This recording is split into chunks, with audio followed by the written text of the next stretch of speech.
I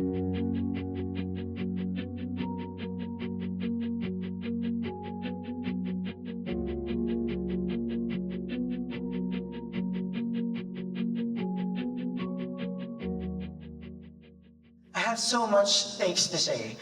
And I'm coming from something very, very personal.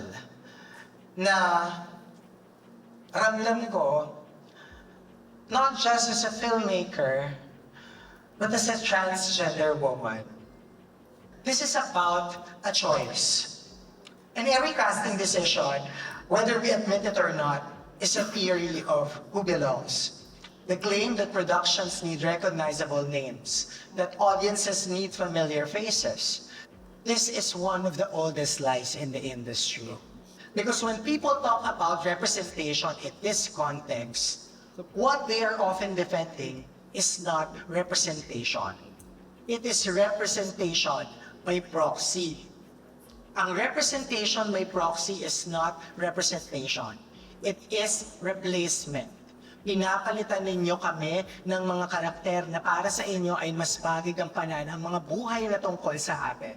If everybody can represent us except us, then what exactly are we calling representation? Ang paniniwala ninyo kasi, karamihan sa inyo, na dahil kami ay mga pinanganak na lalaki, kahit sinong lalaki ay pwedeng gumanap bilang kami. Pero hindi po costume ang pagkakababaeng ito. Hindi po ito basta-basta role na inaamats na lamang ng 1 buwan, 2 buwan, tapos kukuhanin ng awards, papalakpakan, habang kami naiiwan sa gilid at hindi pinapakinggan. Ang solidarity ay hindi po ganoon. Hindi po ito tungkol sa pananahimik kapag inconvenient.